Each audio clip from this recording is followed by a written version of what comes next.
I was rushed out for emergency purposes, and that drove my show 45 minutes late. Unbelievable, but there it is. I swear to you, I swear to you all, I tried getting here on time, and then, it's the old saying, "Man appoint, God disappoint," and quite simply, I was, yeah, I drew the short straw, and but I'm here now, and I am back, and I'm ready to do this. So thank you very much for joining me at Talk live on IG and YouTube. Like, subscribe, comment on the road to 1,000 subscribers.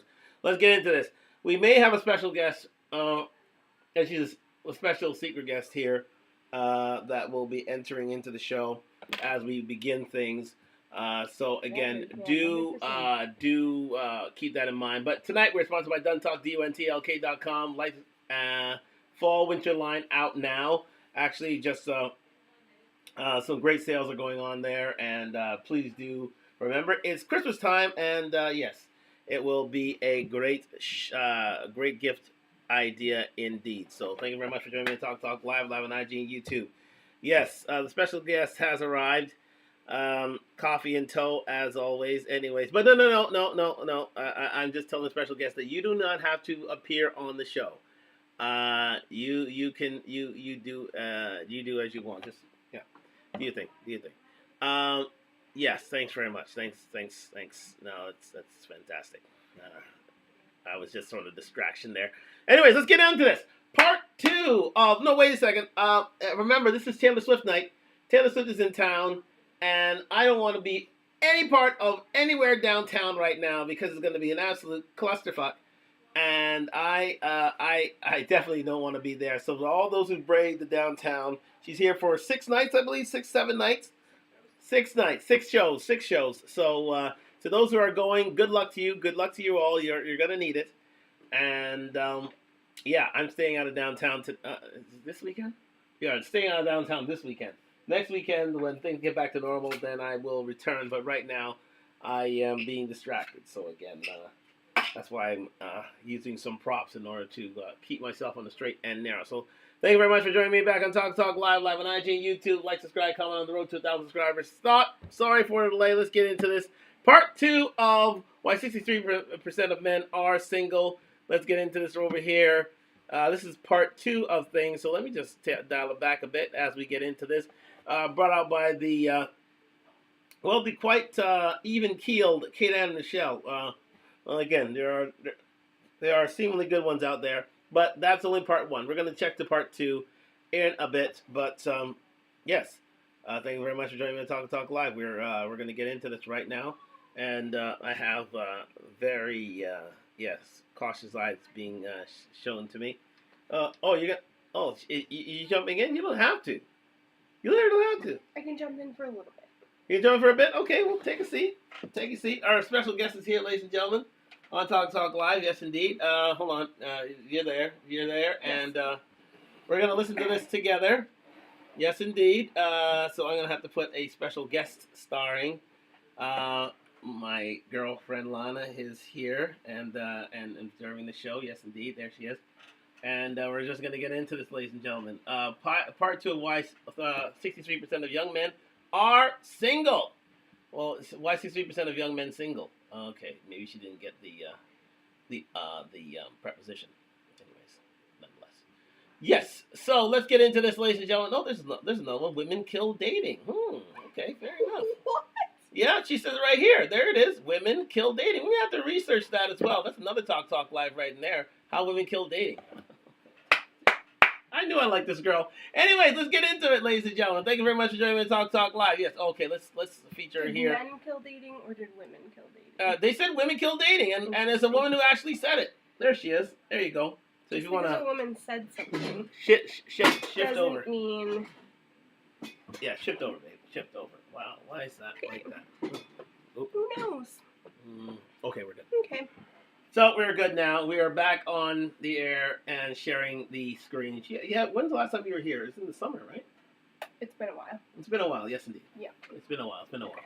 Anyways, yes, indeed. So let's get into this right now. Back to the browser.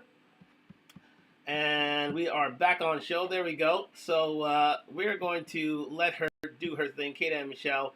Actually, had a very good performance yesterday in the first part, part one of why 63% of young men are single. And we'll have a lady's point of view on this as well. So this should be great. So let's get into this. 63% of males in the United States are single, in comparison to 34% of their female counterparts. Men only have a 2.5% chance of finding a match. That's one match per 40 swipes on average on online dating apps, whereas women match 50% of the time, one match. Well, most of these things Match per 2 swipes on average. But the dismissal of men doesn't stop there. 90% of jobs requiring hard manual labor are held by men. Men make up around 84% of active duty military personnel in the United States. But that doesn't specify combat arms roles. You know, the ones who actually risk their lives. Over 95% of combat arms roles are filled by men. Oh, that's right, that's right. So for ladies who wanted to get into the military, they're not exactly wanting to get to the front lines. They want to do administrative work, you know, the air-conditioned stuff that usually populates, you know, the masses. They don't want to get involved in the war, really. Or have they been shut out? No, I don't think they've been shut out. I think there have been many a short where women have been asked, many videos, women have been asked if you would like to be conscripted into war, and most of them say, "Oh, you know," they all give diversionary tactic, you know. Drone? Yeah, exactly. You know, shame, insults, guilt need to be right, sort of thing, and they just like, I don't know what went on there. That's just, you know, I don't want to go to the front line. Well, basically, they don't want to go to the front line. So, for front line, yeah, but it's true. In terms of front line positions, women don't want any part of it at all, unless, you know, you're batting for the other side, the alphabet gang. Well, it's a gang. It's a gang. They should be put to war. Yes, indeed. Wow. Let's continue. What? I wouldn't see that. Special ops. Wait a second. Oh, wait. This is something new. What is that? I usually have coffee in these cups. What is this here? This is, what is this? Guava juice. Guava And juice. Ice. A lot of ice. Well, I usually have coffee in there. This is the first time I've seen her I finished my coffee. actually have a drink I that is finished my non-coffee coffee. based. No, I finished that, and now I'm on to juice. Now you're on to juice. Oh, she's finished her coffee, ladies and gentlemen. So thanks very much for that. Let's go. It's having my bedtime coffee. Yeah, your bedtime coffee. Found. Exactly. And That's to the one to dig the put you to knife sleep. even further, 79% of suicides in the United States are committed by men, despite their efforts to provide and protect. No, there you So go. that's not accurate. So men and women. Oh, hi Richard. Nice to see you. So men and women attempt suicide at the same rate, but men choose more lethal means, Yes. whereas women will take pills or they have a way of Let's kind go of back to that backing out. caption again. Let's go to that caption again. There. Men have a higher rate of completed suicides Yeah. because they There we go. choose more lethal means. Yes, in the United States, the suicide rate among men is 4 times higher than that of females. So the completed suicides, Yes. male deaths represent 79% of suicides, amount to roughly 100% of men dying suicide every day, Yes. or 36,000 And then- annually. And I'm speaking from my expert mental health opinion. Yes, well, she's. What was your I background was in? a social worker As a social before worker, yes. becoming an entrepreneur. Yes, and as a social worker, you have to have some sort of psychological education. Is that right? Yes. Yes. Right. Clinical psychological, or is it psychiatric? All of the above, I would say, because they all intersect. Mm. So I worked with a lot of street-involved people Yes. that had mental health, low income, and it's called concurrent disorders, which is mental health and addictions together. All right, good. So you're on for well, you have to help out marginalized people in their issues as well. So both being physical, financial, or psychological. That's well. There you go. So yeah, she is one of the front lines, ladies and gentlemen, and I can attest to that. And then she found money. No, I actually wrote policies and grants and stuff to receive money. Then she found money that she could make. We'll continue. 89% of suicides in the United States are committed by men. Despite their efforts to provide and protect women and children, they are left hung out to dry when 70% of divorces are initiated by women. Oh. In part 1 of Why Are 63% of Okay, Men let's Single, stop I got that over there. We all 1,500 know there is an incentive for women to go to divorce because there's something to be gained from it. If there wasn't something to be gained by women through divorce, then there wouldn't be so much divorce, really. I mean, women fostering divorce, really. So, why are you looking good Are today? you just saying things for the sake of saying things? Just like to read. Well, there's an things? incentive. Well, there's a financial incentive. There's a Well, through no fault divorce, maybe. through yes, exactly. That's through no fault divorce, and that is in most westernized, democratized countries. Anyways, there's no fault divorce, so therefore, those who are breadwinners, usually men, are usually suffer. However, that is slowly changing because women are becoming the breadwinners now, and as seen by by Britney Spears, she had to give her final child support check, I believe, this week to Kevin Federline. So she had 18 years of that, and then she finally gave her final check over. She had to pay $20,000 biweekly. So that was funny. So that's about Not funny. That's well, it's not funny exactly. Now you know how men feel. Let's go.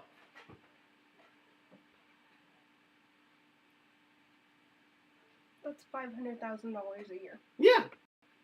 comments from angry, hurting, and wounded men who are fed up with these statistics and many others that I just laid out for you. But before I get into this video, I do want to provide a disclaimer. If you can't watch this video with an open mind, then this will likely be a waste of your time. So if that's you, click off now. But if you choose to watch this video, you'll start to understand the other side of this coin, which is how women are contributing to this epidemic. And more importantly, how it's harming them more than they realize. As always, leave your intelligent comments below. Sprinkle, sprinkle, bitch. Let's get into it. And this brings me to my first point. I like her. Social I media. like The her. ability to I garner like mass her. attention- Sprinkle, sprinkle, bit. You know what? I knew I liked Kate and Michelle. I knew I liked her. The soft guy era, yeah. But of course, sprinkle, sprinkle is sprinkle, bit, sprinkle, sprinkle, bit. If you can volunteer that, you're automatically a friend. You're automatically a friend. I'd like to read her background and know the background of her channel. Yeah, we'll get to that a little later, anyways. But yeah, I'm sure you can. On behalf of all women. I'm sure. Well, as she said, comment down below. You can read on her channel. She has a I believe she has her master's degree in clinical psychology. So again, she is quite learned in this area of study. So again, she's no slouch. She's no slouch. Let's continue. We didn't say anything about slouchiness. No, she doesn't. Through social media is not news. Yet women seem to be able to do this at a much larger scale, and these results boost their ego as they continue to gain this attention and traction. But the attention they get, especially from men, aren't necessarily men that they'd ever give the time of day to. Yet they continue to do it and promote further engagement. Why? When we look at behaviors on social media, we do see differences between men and women, how they post and how they interact. And women on average spend much more time on social media, and their focus is typically on connections and communication. Men, on the other hand, tend to, yes, use social media platforms for their own entertainment, but mostly, as far as the research shows, for information. Yeah. And the research also shows that women tend to gain both a larger following and further engagement than men typically do, specifically on visual platforms like Instagram and TikTok. And this makes sense if you took 5 seconds to scroll any of these social media platforms. And because they tend to garner bigger audiences relative to beauty, lifestyle, fitness, etc., it also tends to amplify their voices and their messages, which I'll get to in a little bit. And while we can talk about the niches and the topics of conversation, but wouldn't she benefit from all of the said things that she just talked about? Well, that's right. If you notice, what happens on social media, ladies and gentlemen, is that women, when those who are there on a regular basis, usually are selling themselves. They're usually, selling a lifestyle or selling a dream or selling their bodies or something like that. And that's the reason for their extra engagement, because men can't really do that. Women don't exactly get on social media in order to, look for men, quote unquote. They're there to entertain, but it's basically to entertain them, basically to show themselves off to the rest of the world. Because again, as stated, Instagram is the largest dating app you can find in the world. Period. Even though it's not meant to be a dating app, but it is. It literally is. Why? Because of DMs. DMs. Yeah, but I'm just saying. So this woman is on a social media platform. Mm-hmm. postulating her thoughts, Yes. and she's benefiting from social media in the same way that she is, quote unquote, accusing other women of doing. She's doing basically the same thing. Well, she's doing the same thing exactly. She falls into the same trap. She falls into the same trap of self-aggrandization.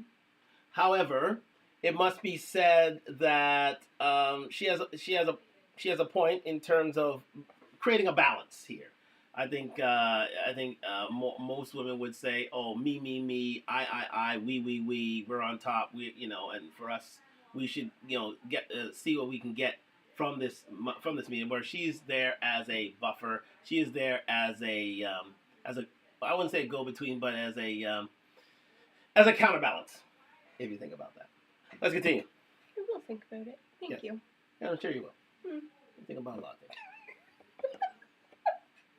And I also don't want to skimp over the fact that there's typically lots of skin showing, and this tends to garner further traction and growth, 'Cause which sex only sells. reemphasizes the point that in order for women to get noticed, well, their beauty and their physical assets are the most important thing. On top of this, research does show that women tend to garner a bigger following through sharing stories and emotional connection. And we also know from a psychological lens that women tend to gossip much more than men do. There you go. And social media tends to promote, well, drama. So, the maths here. Now, I don't want to So therefore, you find that not only on Instagram but also on TikTok, and that's especially as we found out for the no, Literally in pajamas. Yeah. So my apologies. as you can see, she's ready for TV. And snacks.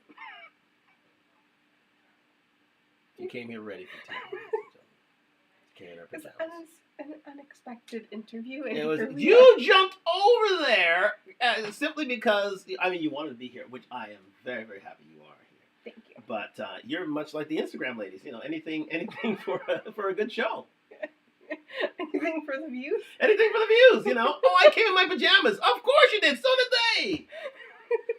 All of them so scantily clad, bathing suits, pajamas. It all makes sense. The usual. It all makes sense.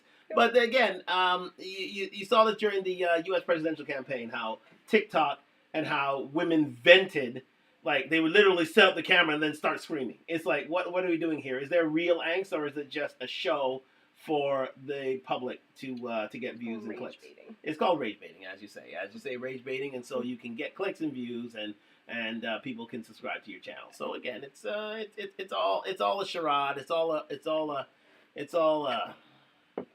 make believe. It's all make believe, ladies and gentlemen. Although it is funny, especially those ladies who are shaving their heads on camera and wearing the bracelets and putting on fake glasses. It was funny, all blue glasses. It's funny. Okay, we'll continue. Yeah, we'll continue. Oh yeah, let's continue. Right? Yes, indeed, you're right. It's funny. Sure that men can't be successful on social media platforms because the evidence would also be contrary to that. But as far as in comparison to, women do tend to outperform men, again, specifically on these visual platforms. So why am I hitting on this? Well, relative to my last video with 1,500 plus comments around the toxicity of women, social media and the amplification of their voice and also how they garner audiences plays a role in this dynamic playing itself out. With a discrepancy in followers and engagement, this can fuel toxic feminism or feminist ideals, and this can contribute over time to further animosity towards men.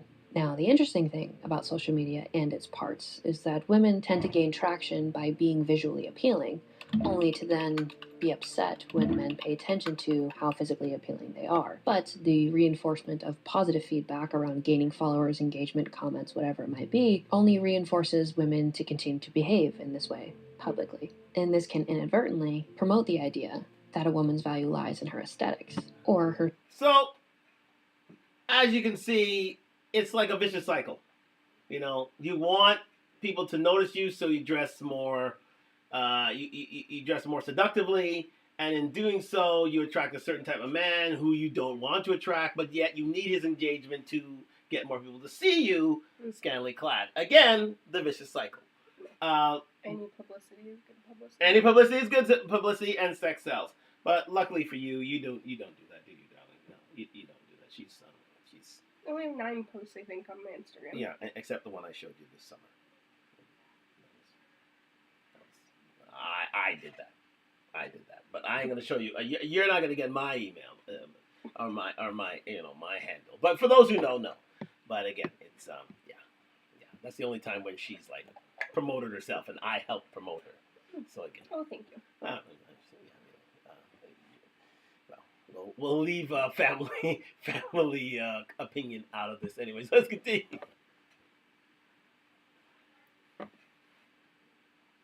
For social appeal, and this can reinforce the narrative, as we've seen many, many times, that women are all, well, promiscuous, while men can be excluded or marginalized in these spaces.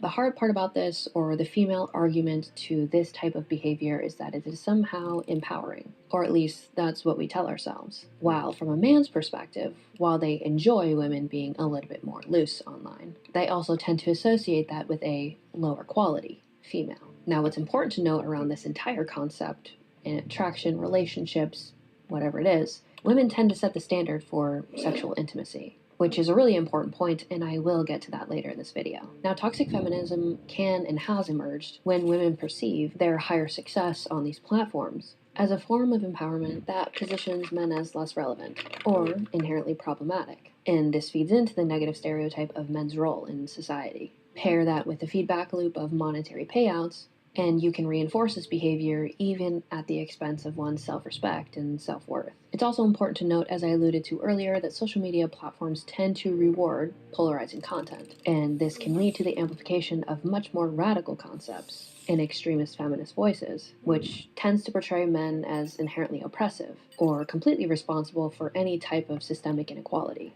And while these perspectives and we saw that indeed happen and play out during the fallout of the presidential campaign, the U.S.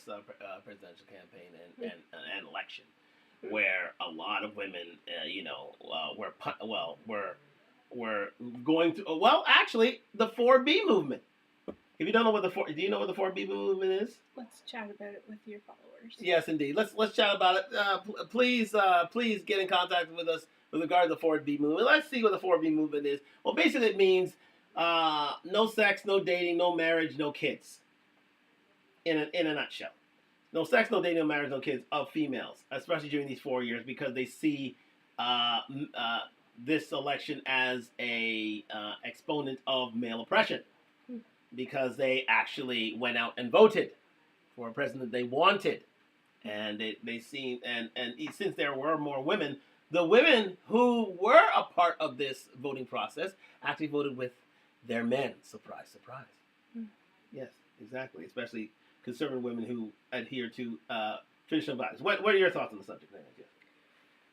So I think this is where third wave versus fourth wave feminism comes into play. Yes. Because third wave feminism, there's a phenomenal book called The Women the Movement Forgot, and it talks about marginalized women, women of color, visible minorities, disabled women, LGBTQIA plus women. Yes. People on the outskirts that white women were not focused on. So they had an agenda, and the first through the third wave, and the fourth wave was meant to push things online, and also to include women who didn't look like gendered norms or traditional norms. And so I think with 4B, I think again this is a rise from the outskirts, a rise of people who are oppressed. I also think people like to jump on bandwagons as to what's trending, or whether in your soft girl era, whether you're in your minimalist era, whether you're giving away all of your stuff online. Like there's Lux. I follow some luxury followers and or luxury content creators, and there's a very big trend right now to like give away all of your things, or at least look like you've given away or sold all of your Birkin bags. Kind of a deal. Chances are they won't. That's a 99% no. They until you're back in your luxury girl era. Oh, back in your luxury girl era. Now. Oh, right. Fair enough. Yeah, exactly. So these things don't last for long. Yes. So is it really something that's happening? Is it something that's trending that people are jumping on? It's a trend on TikTok. Is it art imitating life, life imitating art? Yes. And that people are jumping on it because it's something trending to talk about it, or is it ideals that they actually follow and are ascribing to and are changing their lifestyle and behavior? Right. It'd be interesting to see, okay, if 4B is actually alive and well, what are the marriage statistics going to look like and the birth rate statistics in a year, 6 months, or 9 months. We can see really fast in 9 months. Okay. Right. So 18 months Mhm. to 4 years from now. Now, one thing I will say about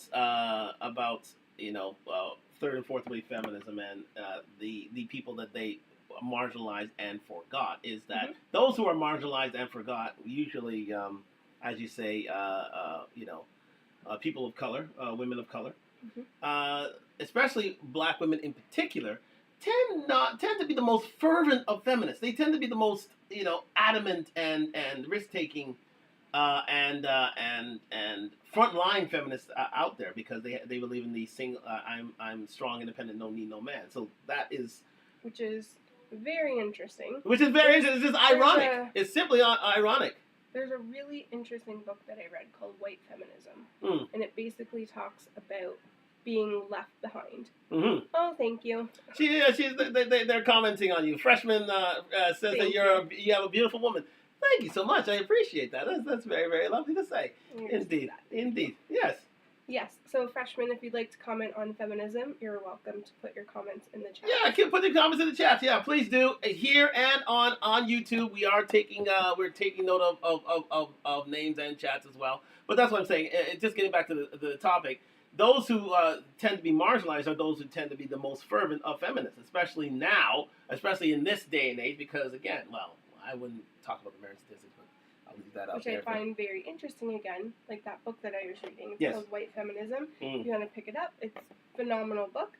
I do have a couple qualms with it, but the premise of the book was quite fantastic. But it just talks about how a lot of movements have left people who are marginalized behind. Yes. And it's also interesting that people who are marginalized have somehow championed this. Championing the movie themselves to their own detriment. Yes.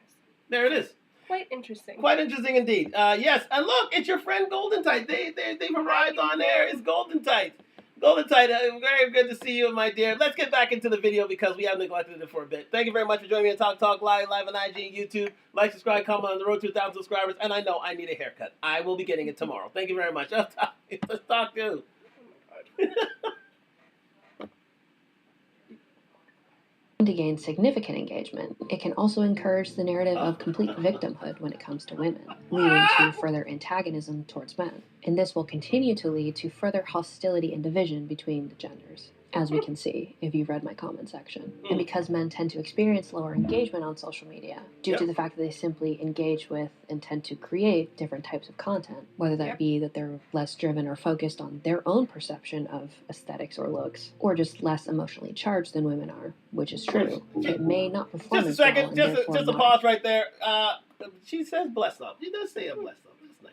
Thank you very much, Golden Tide. Let's continue with this here video. garner such a radical audience. And this can lead to a perception that men are completely disengaged or irrelevant, which can then further lead into amplifying feminist narratives that men are not important or not engaged or don't care. And this will continue to lead narratives that degrade men and, well, push them to be resentful of women and their overall behavior.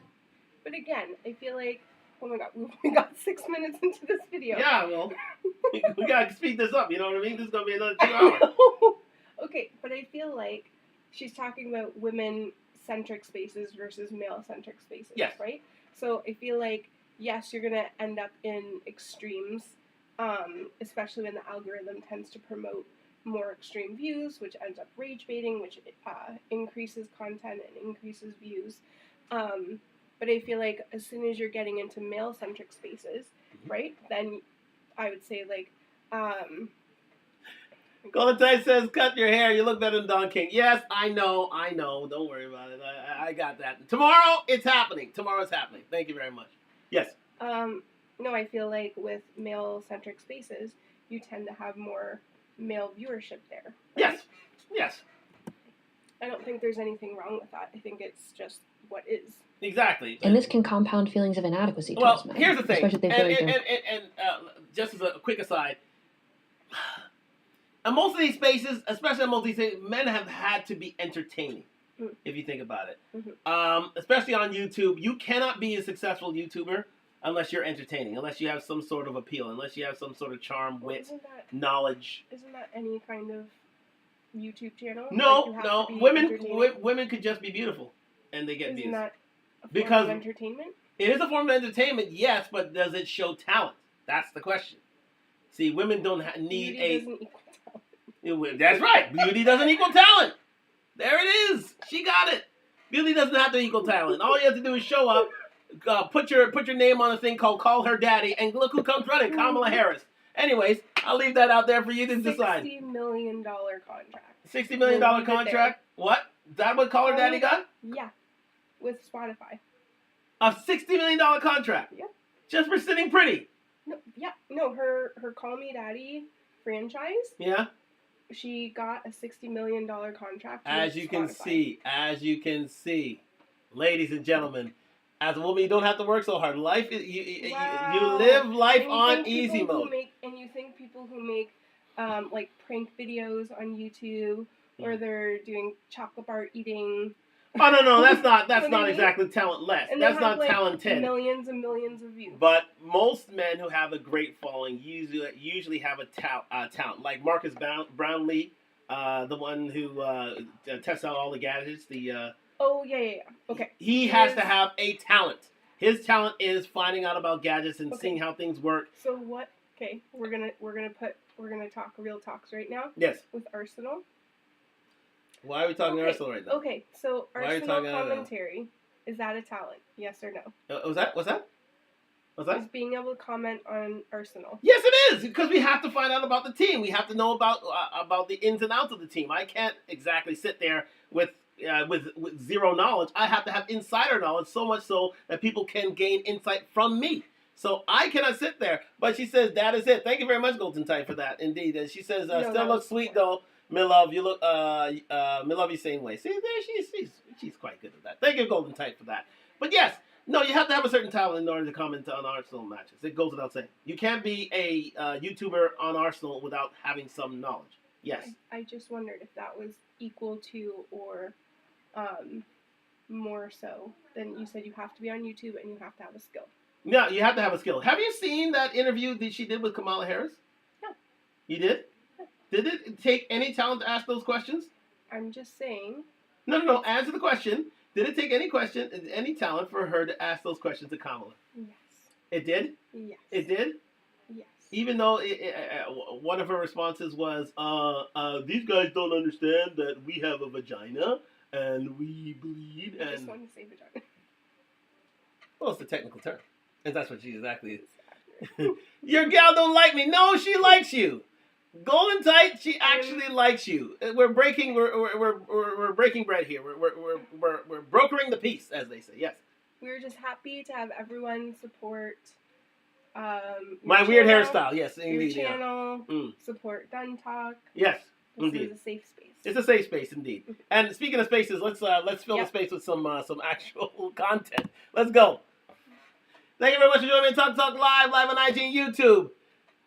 Like, subscribe, comment on the road to 1,000 subscribers. And this again wait. leads to further polarizing. Ross Wemidur. Well, I don't know what the hell that is. I don't know.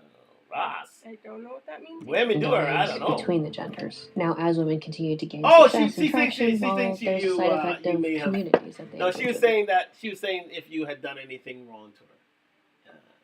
No, we're saying this is a safe space. Safe we're happy space, to have everyone. and listen, it is a détente. We are brokering the peace. Believe me, if the Middle East can have ceasefire, so can we. So believe me, we are doing that right here on Talk Live. Lord knows, I feel like who do I feel like? Donald Trump. Let's go. Okay. Oh yeah, please don't. Yeah, this is stretch. Let me comb this hair, goddamn it. You keep As well, listening. as I touched on Mingtao and Red Pill in the last video, I do want to make sure that I address the fact that there are female communities which tend to lead to misandry towards men. And this can oversimplify the gender dynamics and create us versus them mentalities. Now, what happens when men speak up, especially relative to the differences between men and women in their success or engagement on social media platforms, is that men are then contributing to a problem problem, or they feel intimidated by women when they're just acknowledging a difference in success. And one thing we know about social media and building audience. Stop there. Men are not intimidated by women. Let me say that from the start. Men are not intimidated by women. The only men that would maybe be intimidated by women are those who tend to be withdrawn, tend to be incels, tend to be a little socially dysfunctional. Those are the ones that are intimidated by females. Those guys who are on air, on YouTube, actually, such as myself, we are not intimidated by women. Hell no, we are not intimidated by women at all. And so I could see this possibility, though. you can see the possibility, but content creators on the whole, who are men, who are on YouTube, are not intimidated by women. Let me say that wholeheartedly. So there, she got something wrong in terms of her commentary. Let's continue.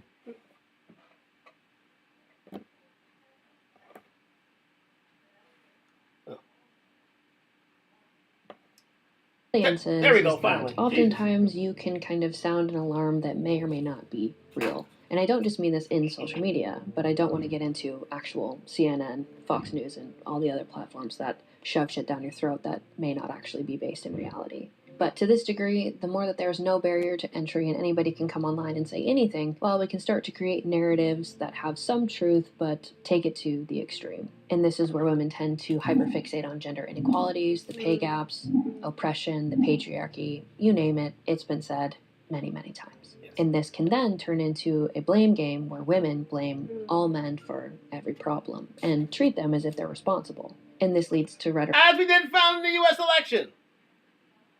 There's a lot of yelling. That's a lot of yelling, but That completely demonizes men. hold on.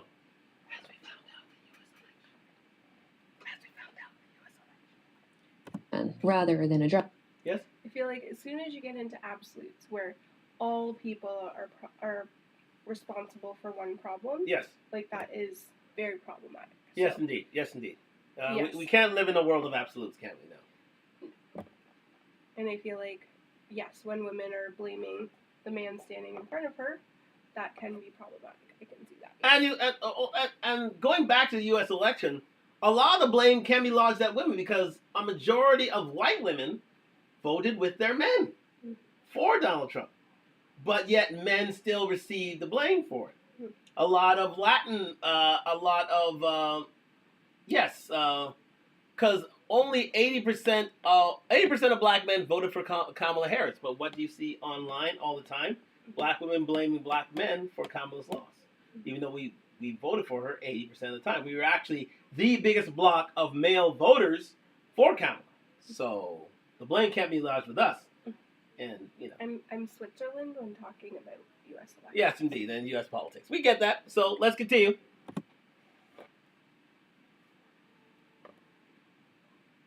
This is taking its own sweet time. Okay. Addressing the actual causes of some of these things, specifically when we look at them oriented towards equal outcome. And when followers engage with and promote this type of content, it normalizes misandry, escalating the tension between the genders, and completely removes the underlying reasons as to why some of these outcomes are things that we witness, which, again, I'll get to in a little bit. But overall, this puts a lot of pressure on men to conform to be a certain way, changing their standards, submitting to women, or making their masculinity toxic or outdated. And this can lead to reactions such as retreating to male-dominated spaces, as I mentioned in my last video.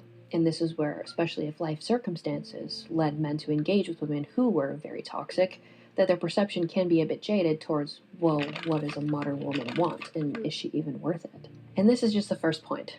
We're going to be here a while, so grab a drink, get comfortable. We've got a lot to talk about. And this brings me to my next point, dating apps. As I alluded to earlier, 75% of users, specifically in research oriented towards Tinder, are men.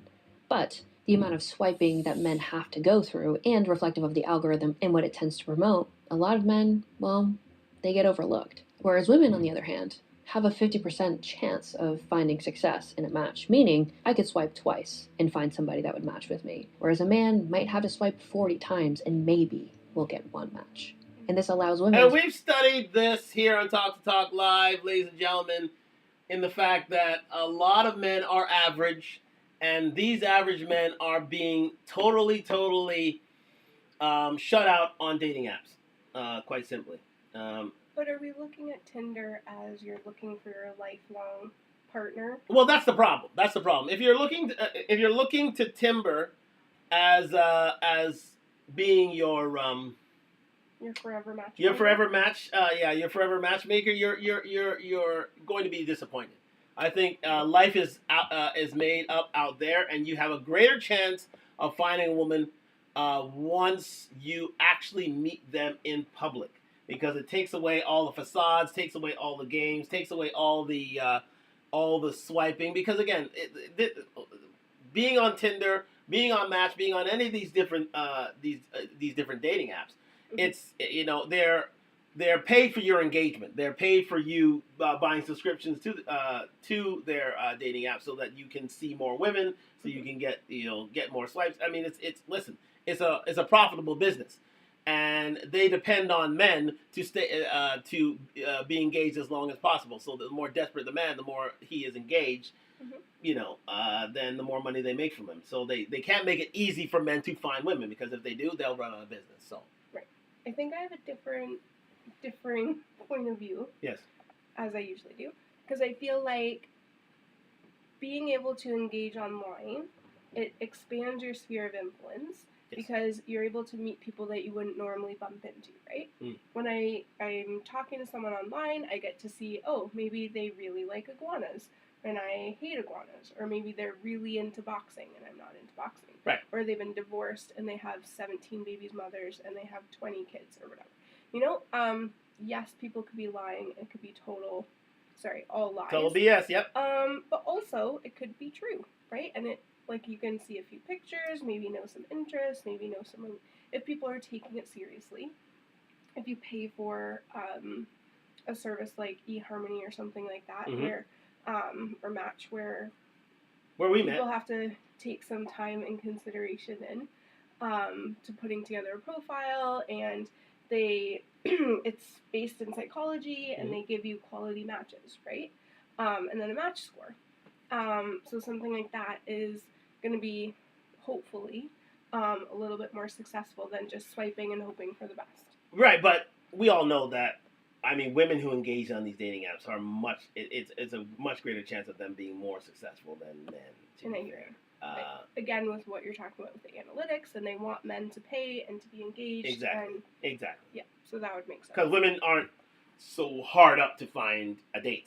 They're not so hard up to find someone for them, unless they are, physically challenged. But for the most part, listen, to put it bluntly, men will shag a hole in the ground if it feels right. So, You are not wrong. I'm not wrong. So again, if we, listen, we already talked about the future and AI and these robotic wives that are coming into play, and that's why I'm saying a lot of women have something to think about, because a lot of guys who are withdrawn from society are starting to take the AI route in order to find love, which is remarkable to me. But anyways, that remains in the future. But I mean, dating apps is totally on the side of women. Totally, utterly, completely on the side of women. And men, it's a crapshoot. That's why I don't bother with dating apps in the first place. Unless, but we didn't need on the dating apps. So. Lucky me. Anyways, let's go. Thank you very much for joining the Talk Live. We're here with my girlfriend. Be much more so selective, let's go. while men tend to experience further rejection.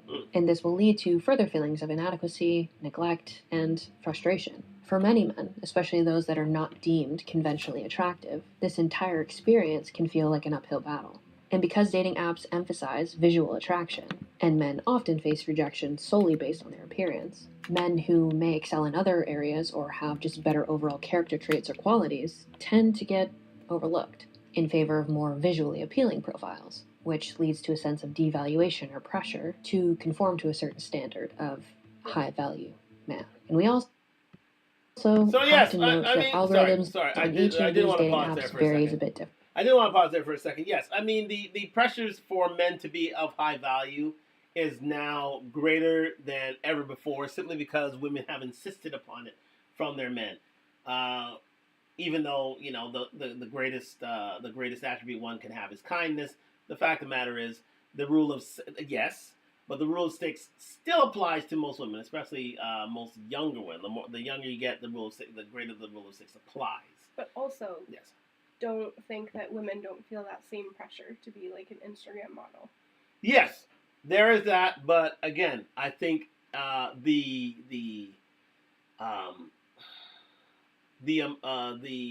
emotional, the romantic gaze is usually cast on a certain set of men rather than all men. You see, you're not giving a lot of women aren't giving all men a chance, only a specific few that meet a certain amount of barometers, because a certain amount of metrics and criteria, because such is the Instagram lifestyle these days. Because women are putting women up to say, okay, you need this in order to find a man, and women operate on groupthink. Unfortunately, they do operate on groupthink, and this has raised the bar for men to be adequate. And that's why I say, men, get your butt into the gym. To be fair, because that is the quickest way to get on the sexual marketplace ladder, and that's how you can indeed find true desire from a woman, is through your body type. We can always talk about certain friends out there who believe it's fantastic.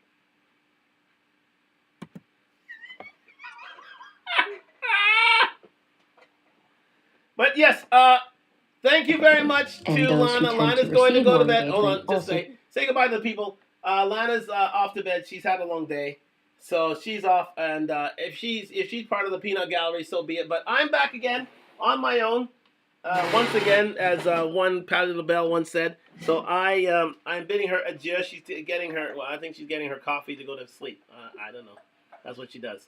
But she's she's just going to retire right now. So thank you very much to Lana for being here today. Lovely Lana. Lana got a lot of compliments today. My goodness, Jesus. Oh, I tell you. But anyways, you're back with me. The special guest star has indeed left the building. Well, she's in the building, but she's just lurking about. I don't know. She's getting hungry for some reason. I don't know. Very hungry.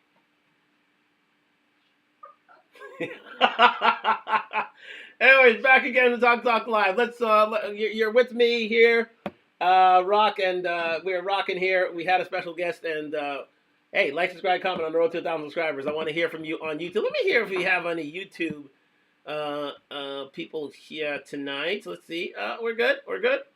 And let's continue on with the show. Yes, indeed. Thank you very much for joining me on Talk Live on IG, YouTube. Like, subscribe, comment on the road to 1,000 subscribers. Let's get it.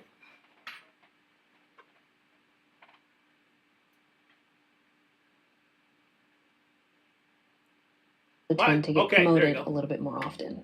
And this disproportionately benefits the more attractive people, while leaving the majority of men struggling for visibility. Exactly. On top of all of this, any type of dating online values aesthetics over all of the things that actually make a relationship work. And this leads to shallow and surface level interactions between the genders and themselves. Men being more valued for their status and women being more valued for their sexual appeal. And this will foster a sense of transactional relationships and reduce the opportunity to build actually deep and meaningful connections. In my last video, I talked about the negative impacts of rejection on men's mental health, so I won't dive back into that here.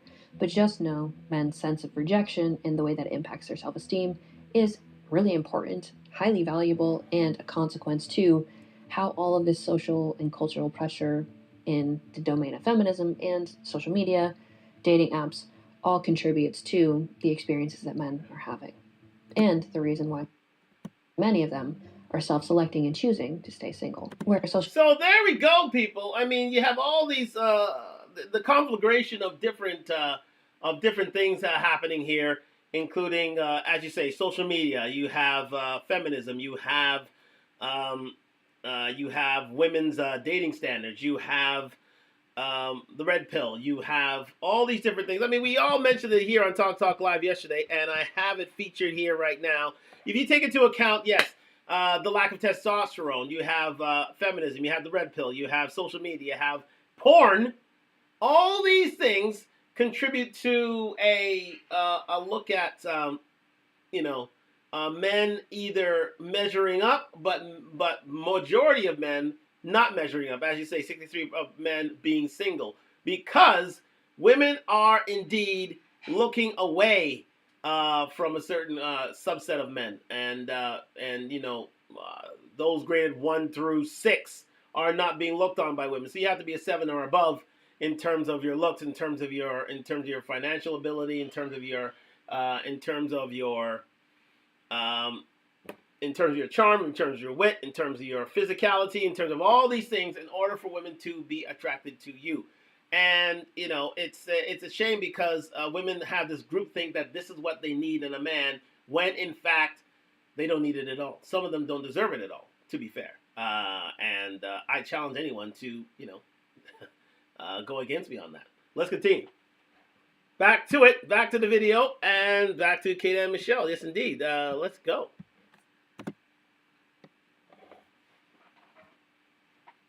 Thank you very much for joining me on Talk Live. Social media and dating apps can completely polarize gender dynamics, with a very small percentage of high-status men getting a lot of attention, while many men feel completely visible. Now, one important thing to note here is the paradox of choice, and both men and women can experience this phenomenon.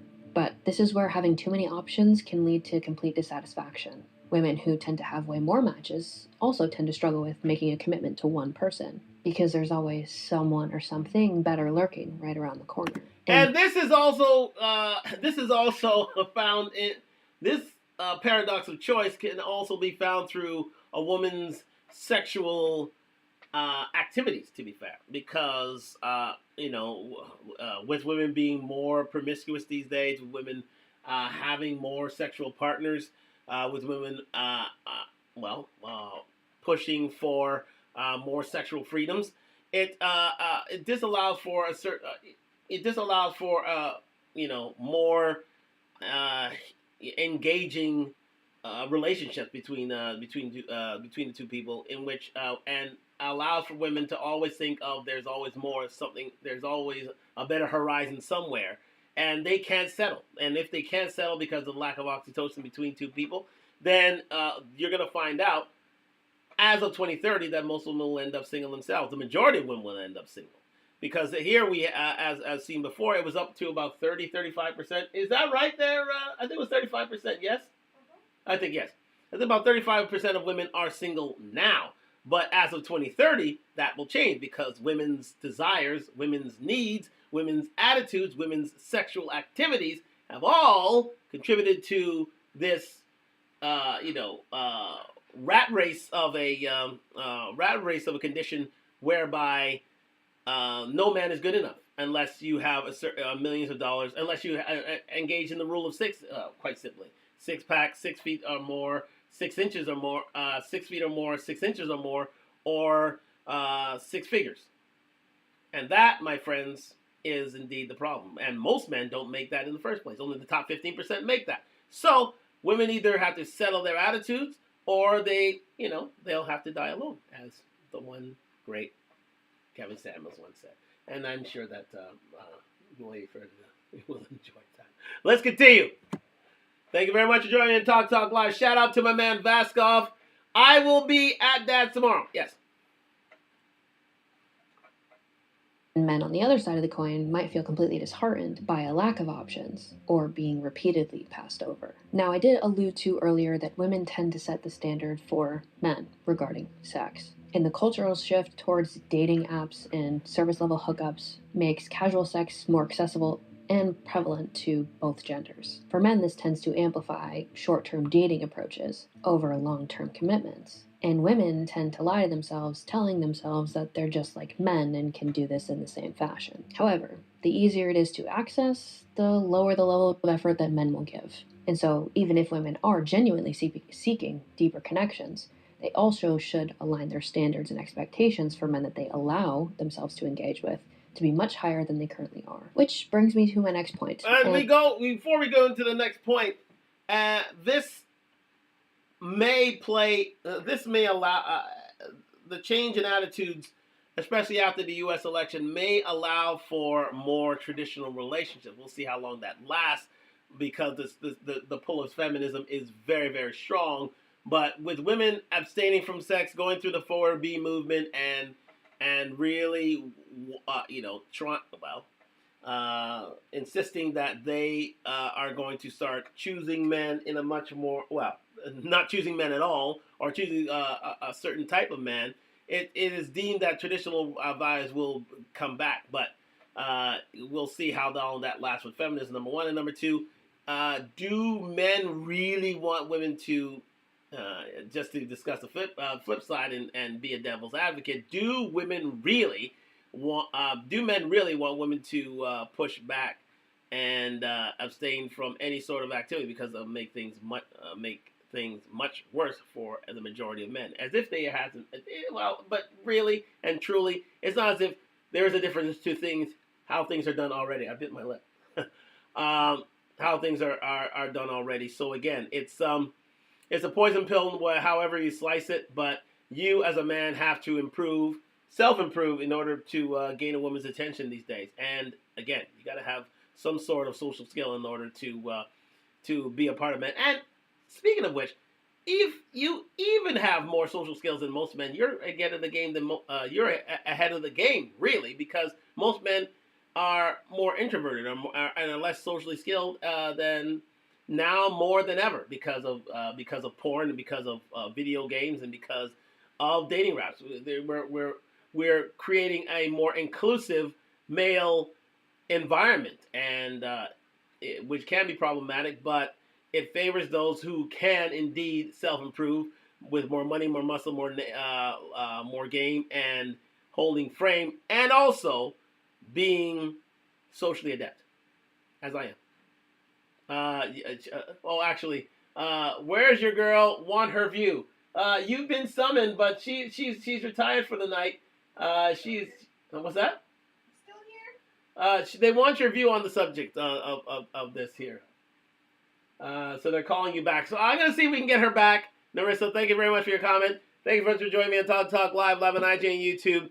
And this chat of why 63% of men are single, part 2, with the women's point of view, that being my girlfriend. Okay, let's go.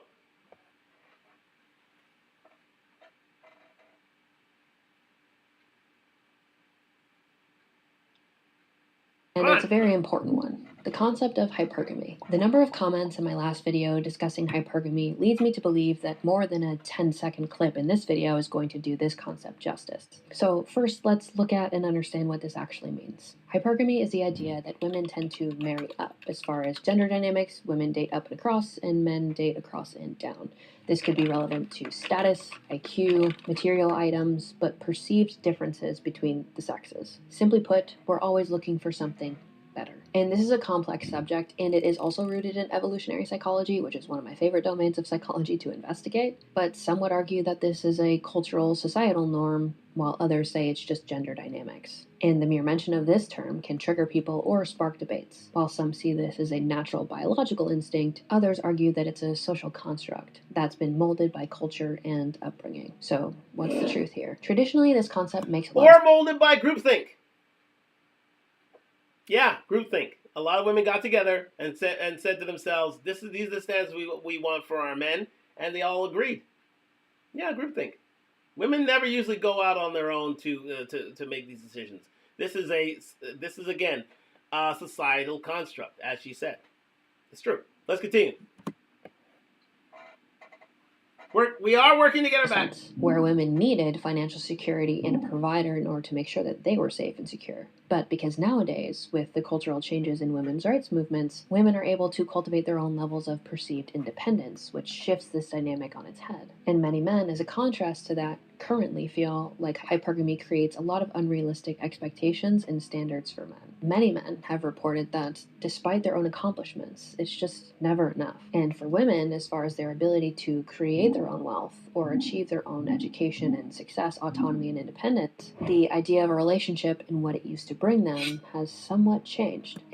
Yes, it has changed in the sense of, and I truly believe this. What Myron from Fresh and Fit says on the subject, in that as women make more money, doors close. As men make more money, doors open.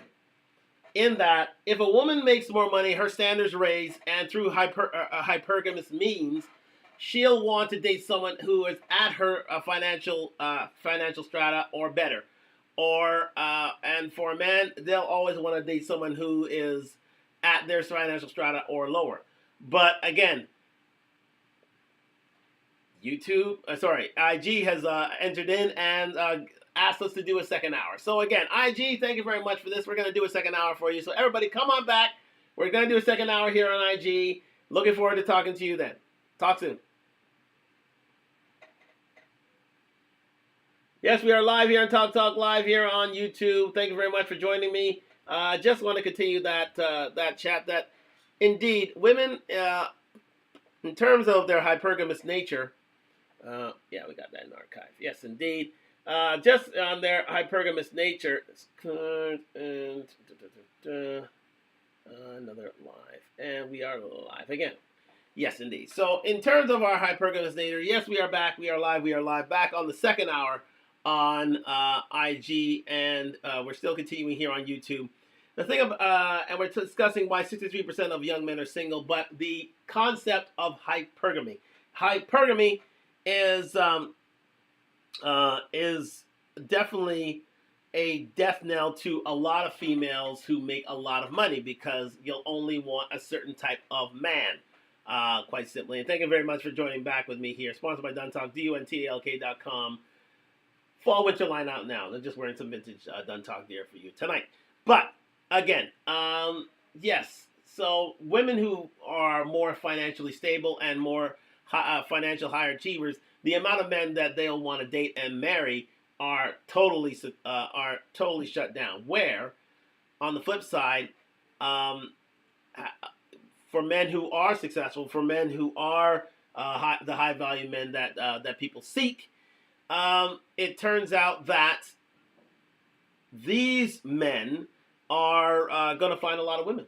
Quite simply, they're going to find a lot of women from a lot of social strata, from a lot of different income abilities. And again, it's the world is their oyster, quite simply. So it is up to men to measure up or find other means of gaining a woman's lust, desire, and hand in a relationship, if not marriage. And it is up to men to adapt to those things. But again, hypergamy works against women, and it works for men if put in a certain type of context and circumstance. Let's continue. And thank you very much for Lana BK here and her comments. Reminds me of Taraji B. Henson's character in Think Like a Man. Absolutely. Taraji B. Henson, as in art as in life, has a problem in that the more money she makes, the less amount of men that are around for her to date. Same thing with Mary J. Blige. Mary J. Blige is a victim of her own success. She's so successful that only a certain type of man that she will date her. She married once, never married again, never had any kids. Why? Because she felt that there's only certain type of men that she can be with. Men don't have this problem, fortunately, indeed. Let's continue.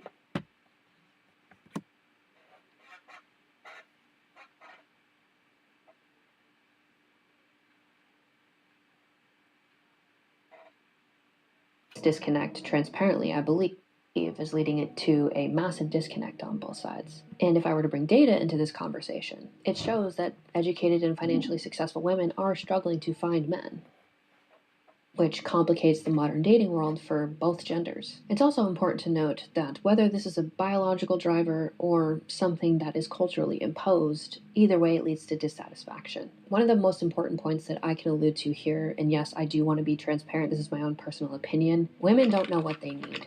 They just perceive what they want, what they're supposed to do, who they're supposed to be with, the type of guy that would make them valuable enough or worthy enough to feel good about who they are and what their worth or value really comes down to. This is also... So again, and that's all coming from groupthink. It's women getting together thinking that a certain type of man of a certain type of standard is only good for them, and women signing on to it. You see it again and again and again on social media and on different dating shows and talk shows. There's a certain type of man that fits the category. He has to be of the rule of 6.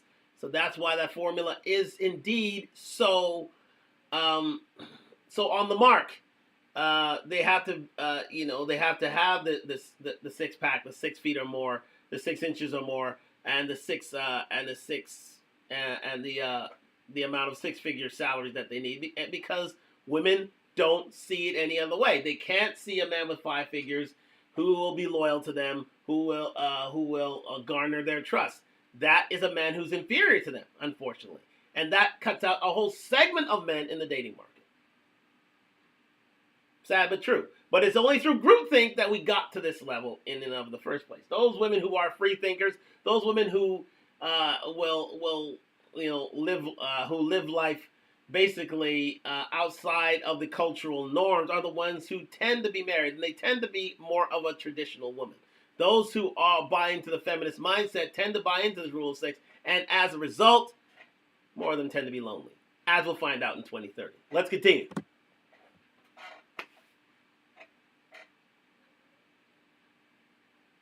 And yes, Lana's comment. And for those who may not know, Lana is indeed commenting. So again, she's giving her the female point of view on IG. So do remember that she is indeed here, but not on camera. But let's continue. Themselves that they can be just like men. Now, this does not mean that women who really do enjoy sexual interactions with men are wrong, but I do not believe that the majority of women actually enjoy engaging in that at a surface level, transactionary level. Many men in my comment section will say that they just want virgins, and if you're that guy, I will say it might be difficult for you to find somebody that's above the age of 18. But that does not mean that there is not value that women should have around their bodies, around sexual intercourse, around giving themselves to somebody else. It's all about what works best for you, and I know that brings a lot of context and nuance, but I really don't like to be degrading towards either side. Do I personally align with those types of values? No. However, we can see with the fall of faith... Oh, she doesn't align with those type of values. Ooh, gentlemen, we may have... we may have a promiscuous one here. She may have been through the, how shall I say, the gardening tool phase. And again, we don't know to what extent that gardening phase she has been through.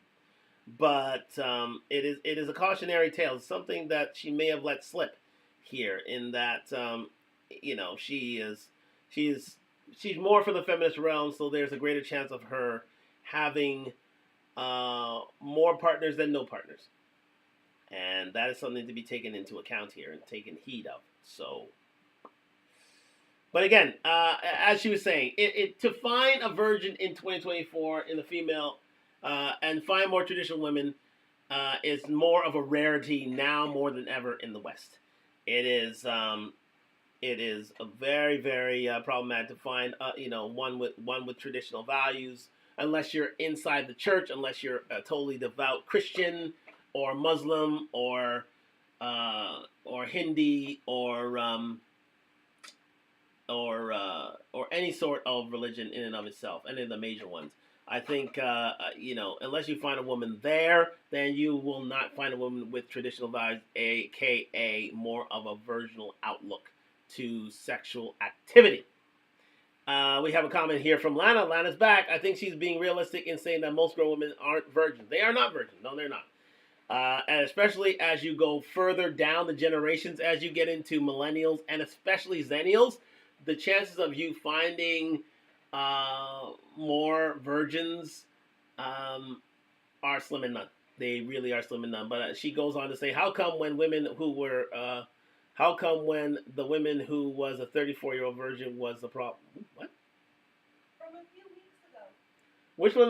Which? Interviewed the lady who was a virgin, remember? And she was on the Fresh and Fit or something like that. Ah. And that was a problem. Well, yes, good point. But that was a few months back that happened. My goodness, you're taking it way back there. We're just an OG. You're an OG fan here. Okay, but the 30-year-old virgin was a problem because she did not use her. I mean, as I've always said, there are 3 pillars to a woman. There is her youth, her beauty, and her fertility. and she had wasted most of her fertile time trying to find a man. Now she's 34. Now she's very much, at a point of at-risk pregnancy, unfortunately, where she's gonna need the help. Not to say she's in those weeds yet, but she's getting there, and most of her eggs are indeed hard to find. It would have behooved her to use that stock, that inheritance that she had in terms of her fertility at an earlier age and an earlier stage where it was easier to have children. Now she's 34, going on 35. She probably does not have kids at this point in time, and it will be harder to find a man because men see women who are fertile as being more of a catch than those who aren't. Now you're getting it. So again, getting back to this subject here, it's for these women to be hypergamous and to be virgins in and of itself is a rarity, but you can only take that rarity to a certain extent. It can only go so far until you realize, hey, I'm wasting my gift. I need to use this sooner rather than later because at the end of the day, it'll go against me. It'll count against me. Let's continue. Oh, I brought that together. I felt like Trump there. I was weaving everything. I was weaving it. Everything was going all over the place, and then I brought it together. It's one of the few people that do it. I really do. Anyways, let's continue.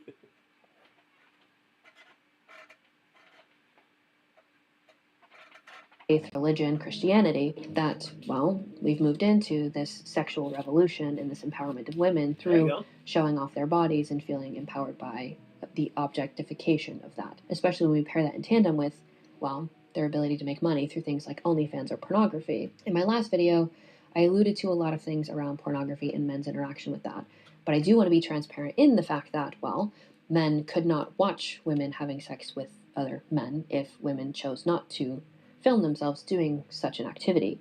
I do not think it is one side or the other, which a lot of men, and you may disagree with me completely on, and that's okay. But to point the finger at one gender and say you are the reason for this problem, like me personally, I believe that there is a level of accountability on both sides. And the other side of this coin, which I'll get to in a minute as far as the feminist movement and empowerment, but I do want to allude to the idea that none of that would have been possible were it not for men. Which brings me... Well, in this day and age, I would have to disagree here. In this day and age, women of free will know that sex sells. Women of free will know that they can get engagement, they can get paid through sex, either through OnlyFans or through their gyrations on Instagram and on TikTok.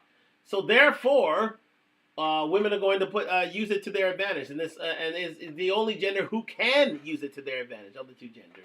And believe me, there are two genders. Who only use it to their can only use it to their advantage, and so we must. Women, if they wished to be taken seriously, could easily stop it right now. But again, the younger you are, the more you want to be noticed, the more you want to be catered to, and more you want to be to capitalize on your youth. So therefore, you're going to gyrate and do what you can in order to gain the attention and adulation that you so desperately crave. So again, I see this as being, yes, indeed, men are drawn into what they see. So they're going to be drawn into women, showing themselves off on social media. But the fact of the matter is, there's no gun to a woman's head. We don't put the gun to their head. We don't force them to do what they do. They realize that it can be a lucrative business, so therefore, what comes first? Women come first in order to show their bodies and, as a result, obtain a male gaze. So, that I disagree with her on. Let's continue. Thank you very much for joining me at Talk Live on IG and YouTube. To my next point. We have to talk about laws and divorce specifically and how that negatively impacts men. Divorce laws, particularly in Western countries, have evolved to try to address fairness and equality, but they've also contributed to significant disparities in how men and women experience divorce. And these laws have had a profound impact on marriage rates, divorce rates, and the ways in which men and women even engage in the institution of marriage. One example of how it negatively impacts men is the concept of alimony. Divorce laws often require men, specifically high-earning men, to pay spousal support or alimony to their ex-wives. And this is based on the idea that their ex-spouse or ex-wife may have sacrificed her career or earning potential in general as a consequence to being in this partnership, particularly with the assumption that there's children involved or they're maintaining the household. And while this is meant to ensure financial stability for lower income women, it can also place a heavy financial burden on men, especially if the marriage was short-lived or if the man had minimal input in any of these sacrifices. When it comes to child support, it is not news that divorce laws tend to favor women when it comes to child custody, where mothers often receive primary care of their children. And this results in men not only losing regular access to their children, but also being expected and required to pay a significant amount of money in child support, even in cases where the father is an equally capable parent. And this leads men to feel marginalized with limited visitation rights, which can be emotionally devastating. Now, here I also want to allude to something that I suggested in the previous video around how children need fathers, young boys specifically, for rough and Okay, before we get into that, ladies and gentlemen, yes, there is no greater exchange of wealth between men and women than divorce. It's a natural fact. Women tend to level up in terms of their financial standing through divorce, ladies and gentlemen. It really is the number one thing that sours relationships between men and women, because women take away a man's fortune, what he's worked hard for the most part, for the sake of her wish, and it's her wish to end up in divorce, because as we say, 70% of all divorces are started by women. So therefore, men are left to pay the price, and that is left men to feel a sense of, I wouldn't say disgust, but a sense of a reticence towards getting into any sort of marriage without some sort of prenuptial agreement, because I think prenuptial agreements keep marriages together than breaking them apart, especially one that's ironclad, because it forces women to stay in a relationship and not leave on a whim simply because they want to, they don't feel they're living their truth through the divorce, and they're not, oh my God, living their truth, oh my God. Anyways, they don't feel. Listen, it's a fallback measure that drives me absolutely at the wall. Anyways, it's just it's the harshest of excuses, to be fair, but and to be totally candid, but whatever makes them happy. But I think it forces men these days not to go into any sort of marriage without some sort of prenuptial agreement. And with women, and on the reverse, with women now being more breadwinners these days, now more than ever, it forces women to think about undertaking a prenuptial agreement. In that, and a good example would be Britney Spears, who recently cut her final check to Kevin Federline for child support on their 18th birthday, the last child's 18th birthday, and she had to pay out $20,000 every 2 weeks. So as Lana said, how much is that there, dear? Like $9 million. $9 million she had to pay out over their lifetimes. Again, it made Kevin Federline quite wealthy, independently wealthy, and it didn't force him to work for a dime over his last 18 years. That's why you didn't hear from Kevin Federline. That's why you don't hear from the likes of from the likes of Halle Berry's exes, of which she has to pay 2 men child support. That's why they didn't have to act anymore, because literally they are being paid to stay at home.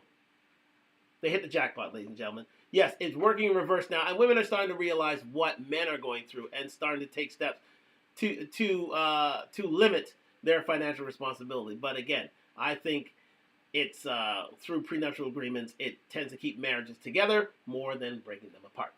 Let's continue. Thank you very much for joining me on Talk to Talk Live. Demo play.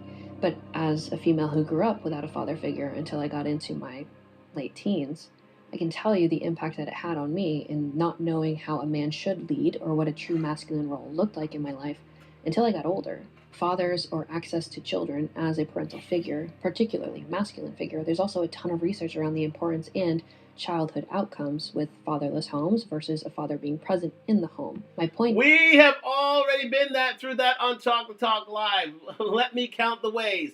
Fatherless homes, women tend to have sexual dysfunctions, tend to have more sexual dysfunction in terms of growing into adulthood. It tends to form psychological issues in terms of women and men. Men tend to be less assertive, less confident in their growing up. Fatherless homes bring about all. Anyways, I can go on and on and on, and it's been featured here on Talk Live on what fatherless homes wreak on societies here in the West, and how divorce is just a recipe for disaster for most children involved in said proceedings, especially those who have not reached adulthood, who have not had their father in their home up until that point. And it's something that that women really need to take heed of before making such a serious decision that could change the trajectory of their children's lives forever. Let's continue. Being that the role that fathers play in child development and relationships down the road is critically important, and I do think that the court system, judicial system, and laws overlook these things regularly. Now, the divorce laws also look at assets, specifically property division, and this tends to be split evenly between the two partners. But there's other things outside of a home: savings, assets, retirement funds, etc. Even if the man was solely responsible for acquiring these assets, the law often requires them to split these with their ex-wives. Now, here's one really important thing that needs to be discussed, and this is the concept of false allegations, which I alluded to regarding the Me Too movement in the last video, but I want to be more clear here. Many men are vulnerable to false allegations of domestic violence and abuse, specifically around divorce proceedings. And in contentious divorces, these accusations can be strategically used by women to gain leverage in a custody battle or to secure financial benefits. Even unproven allegations can severely damage a man's reputation, and you guys have seen this play out. And this is where that concept— Yes, indeed, especially in the Johnny Depp Amber Heard trial that we followed here on Talk Live. In 2023, quite simply, the allegations from Amber Heard were quite scandalous, to be fair. Very, very scandalous. Very, very uncalled for. And it was all to bring about the extraction of funds from Johnny Depp when he did nothing wrong. And to be fair, he got great legal counsel and he documented everything to a point where Amber Heard didn't have a case to stand on. To a point where it was out of charity that he paid for the fees of Amber Heard. Out of simple charity. He felt sorry for Amber Heard because he could have easily turned his back on Amber Heard, but he said, "You know what? I won so big. Yeah, here's some fees to go for you, darling. My career goes on." But then again, in doing so and making all these allegations, may have ruined the career of Johnny Depp, because you haven't seen Johnny Depp in a film lately, have you? I mean, he's a rich man, to be fair, but he isn't working as much as he is because, again, he's seen as toxic. His persona, his name is not as widely bankable as it once did. It made him lose his captaincy, his leading role of Captain Jack Sparrow in Pirates of the Caribbean, all because of allegations that were untrue. So indeed, call you what it is, but these false allegations can be career destroying to men, and men in turn should be able to sue women whose allegations go unfounded. Let's continue.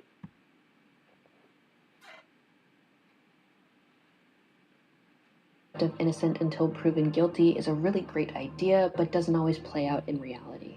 Because women are always seen as innocent, and there's value to that statement, Indeed. some of them can be incredibly manipulative and calculated. Indeed. And so the combination of financial obligations, alimony, child support, legal fees, and the emotional turmoil that men go through, limited access to their children, loss of property, loss of investments, retirement, etc., makes a man think twice about marriage. Look what he has to lose.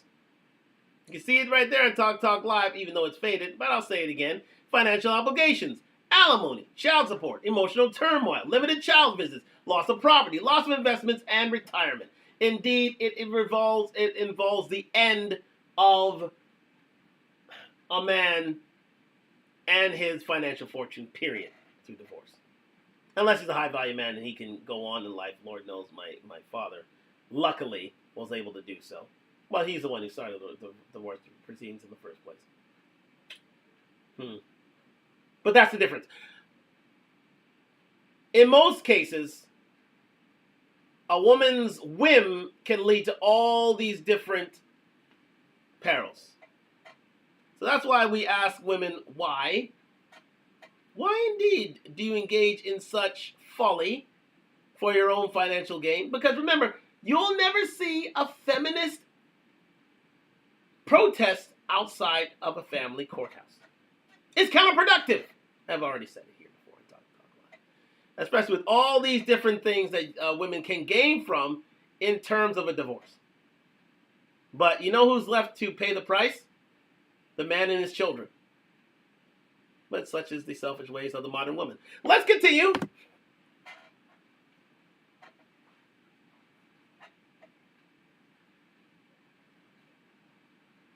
This can leave men in dire situations and can result in long-term financial strain, mental health issues such as depression, and feelings of being completely trapped relative to the legal system. And if we look at suicide rates over time, well, they have increased for men since the 1970s. And for those who have followed the trend in women's rights, well, this may come as no surprise. Now, I also don't want to suggest that there is never a place or time where women should not receive some type of financial support if indeed they went into the marriage under the assumption and agreement that she was going to take care of the house and the children because he was going to provide for her. That to me makes sense. But this is a conversation that spouses need to have with one another prior to going into a marriage, and I do think prenuptial agreements are necessary in certain cases. Not only does it protect a man and his assets, it protects her and their children in the future. Now, as we can see... Perfect! I just mentioned this on Talk Talk Live. I didn't even have to say this. This is the first time I've actually watched the video throughout. But as you know, Nate the lawyer, and as the lead attorney, and many and many lawyers online and on YouTube have stated, a prenuptial agreement in modern day marriage is essential. It is literally essential. If you are a man of worth and of value, you are deaf, dumb, blind, or stupid for you to go into any marriage with the thought of not signing on to a prenuptial agreement. And if your woman doesn't want to sign on to a prenuptial agreement, such is her worth to you. She really shows her true colors then. Ask her to sign a prenup and see what she says. Man, you have to protect yourself, because all those perils that I've already mentioned can and indeed happen to you or to anyone, and it can lead to your financial ruin, disruption, and cataclysmic results to the lives of your children, and potentially to your own death by your own hands. Let's continue. Thank you very much for joining me, Talk Talk Live. Like, subscribe, comment on the road to 1,000 subscribers. And many of you have left comments here that it's not worth it to get married or get into serious relationships because you guys get rode hard and put away wet. But truthfully, because of these laws and the consequences of getting into a marriage with somebody who might flip on you, the consequences seem to be way more painful than the positive potential of pursuing a long-term partnership in the first place. And the prospect of building your assets and then having them taken away from you makes the entire thing less appealing. And this is one of the reasons why many men have opted out and choose to just remain single. Now, on the other concept of divorce, we have to talk about divorce laws relative to no-fault divorce. and this has empowered women to leave marriages over time just because they find them unfulfilling or unsatisfactory, and they don't typically face large legal consequences. Bang! There it is. The reason why most modern marriages end. Because women see them as unfulfilling, unsatisfactory, and they don't lead to large legal consequences. You will never find a feminist protest outside of a divorce court, outside of a family court. Why? Because it's unproductive. Women realize this, and at the drop of a hat, and at their whim, a marriage can end, and they can reap certain benefits.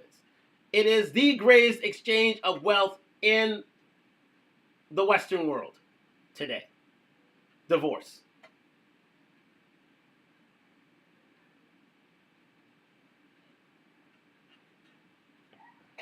Let's continue.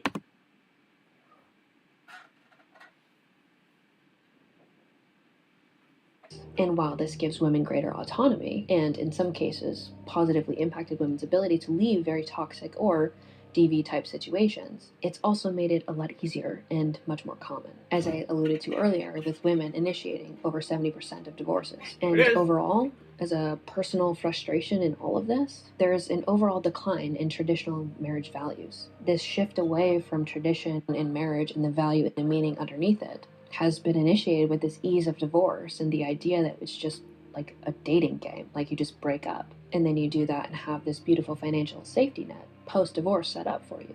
And this leads into this concept that marriage is not something that you fight for, and it's not a permanent situation where you're both committed, honorable, integral, and loyal to one another. Instead, it just leaves it as anytime I'm dissatisfied with you or I find something better, I can just leave. And that is why Maya brings up a great point from Fresh and Fit. He brings up a great point that women love conditionally, men love unconditionally. On condition that men cannot protect and provide, women are at liberty to divorce you through no fault. Through no fault. So, as a result, men stand to lose way more than their female counterparts on average. That's why women lead 70% of the divorces. So, this is why men are totally against marriage. They are totally with, going outside of the state, not signing any sort of marriage certificates, not and engaging in prenuptial agreements so that they can see marriage as worthwhile, because the state isn't coming to save them. The state is not coming to save you in one way, shape, or form. If a woman decides that she wants out, men are usually holding the bag, for the most part. Women are starting to understand this now, and now they're starting to feel the heat in certain circumstances. But for the most part, it's still men. They're still the breadwinners, and the state doesn't want to be put on the hook. So therefore, you're on the bill. Greatest exchange of wealth in modern history through divorce, ladies and gentlemen. Let's continue. This is where the red pill community gets a lot of their arguments correct. They are highly aware of the disadvantages that men face when it comes to divorce. And now that we've talked about men's spaces, well, we have to talk about women's rights. As I alluded to in my last video, there are some positive things that I think came for women as a consequence to women's rights movements. But third wave feminism, in my opinion, and relative to what we see culturally, has potentially taken it a little bit too far. Men who thank you, Jesus. You know what? This Kate and Michelle is outstanding. You know, I don't know where we found her, but I tell you, whoever gave her the tutelage in these certain concepts, please give yourself a round of applause and a pat on the back, because Lord knows we have found one. We have found one in this space of feminist ideals. We found one who actually gets it. Who actually gets it. Actually, this is a better angle for my hair. Let's continue. saw themselves as providers, protectors, who took on the hard fucking roles, who put themselves out there and sacrificed all the hard labor, are now looked at as second-class citizens because I can do it all by myself. And many men feel emasculated or uncertain about their jobs, career, and ability to excel, which leads to avoidance of relationships altogether, especially if women have become significantly more entitled.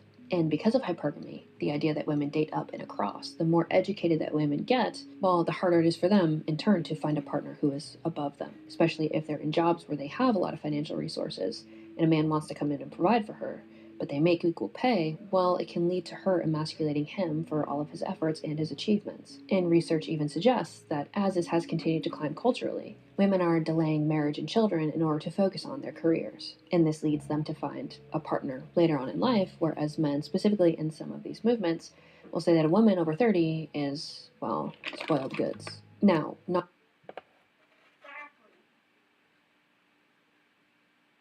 Peanut Gallery has spoken. Yes. Women need to understand. I mean, listen, I take it back to the reason why a lot of us are here on YouTube. Kevin Samuels, especially when it comes to the red pill and comes to dating. Kevin Samuels had it right. He had a barometer of time in which women should concentrate on their careers. And usually that starts between, if you have any time to concentrate on your career, it should be at least before the age of 27. Because by the age of 27, you start hitting the quote-unquote danger zone. And that danger zone usually denotes that you should be looking towards men to fulfill that dating, relationship, marriage void, so that you can marry before you carry. Now, you are always at liberty if you earn enough to go at it alone, but most women want a man around the house who can protect and provide as well. It's true wherever you go. But the fact of the matter is, more doors are closing as a woman is becoming more financially independent, because there's only a certain amount of men with whom she will date. Believe me, I have it in my own family. So, women usually take the financial route more than the procreative route, than the family route, than the marriage route. And it usually lands a lot of women like Ebony K. Williams, like Naomi Campbell, like who else? Just recently, Roxy, like and a few others as well. Oh yeah, I have to feature that on Talk Live as well. Roxy, formerly from 106 in Park on BET. If you know, you know. She's 41, and yet she doesn't have any marriage and kids. Why? Because she feels that she earns enough that any man who's going to step into her life needs to earn more than her. So therefore, she is a victim of her own success.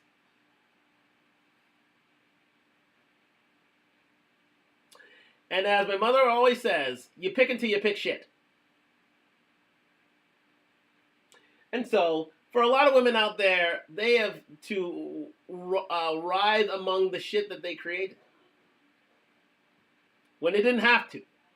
They literally didn't have to if they put family first. Now again, hopefully in the Trump era, these feminists will learn from their traditional female counterparts and start thinking family before of themselves. But the feminist lore is strong in these women. And I very much doubt that much will change the 4B and the femininity movement in this day and age. Simply because women have a certain subset of behaviors and they will not change unless they all change.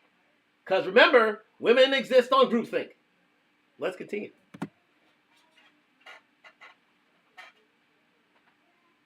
Not only have these movements really empowered women in ways that I don't know are best for them, but they've also demonized traditionally masculine values, which I personally believe are incredibly important. But there is such a thing, just like there are toxic women everywhere, there are also some of you in my comment section that seem to be very toxic men. Now, I don't believe this is the majority of men, just like I don't believe the majority of women are completely toxic. That doesn't mean that they don't exist. And in some cases of these feminist movements, it's really easy to vilify men and point to them as being the root of all evil. But qualities like leadership, assertiveness, competitiveness are strengths and are incredibly necessary, not just for men and women dynamics, but for culture and society to accelerate in a positive direction at all. But now, anytime a man asserts himself, disagrees, or stands tall with his boundaries, it seems as though he's perceived as toxic. Stop right there. The modern day paradox. When a man asserts his masculinity, women see it as toxic. When it's not being toxic at all, it's just being a man. And so we have the idea, and remember, this is the irony is this. Women want men to be leaders. Women want men to be competitive. Women want men to be masculine. And Lana, you're going to have to further alliterate your thoughts there for a second. I am. Okay. Women don't like men to assert themselves. Women don't like men to be men anymore, unfortunately. They want soy boys. And here's the thing, and the ultimate irony is women resent soy boys. Women resent men who are quote unquote simps in society. So women want strong men, but as long as that strong man doesn't impede upon their way of doing things. And I'm sorry, ladies, feminists and traditional women around the world want strong men. And the one thing that men have, and I've already stated here on Talk Live, they don't want to come home to themselves. So you either have to be cooperative and submissive yourselves, or left to suffer the consequences alone. Because you're not accepting simp men, you're not accepting soy boys, right? We have the comment. We have the comment from Lana finally fleshed out. I think the lady got the definition of toxic masculinity wrong. It's not about asserting masculinity. That's the problem. It's about adhering to consent. Here's the thing about consent. And I believe the consent should be, consent is a thing. But consent is indeed earned. For us men to ask for consent, you have to be worthy of consent. You have to be one who we feel deserves us to ask you for consent, because if you don't fall into our high value woman criteria of fit, feminine, friendly, cooperative, submissive, we won't give you consent to be with us.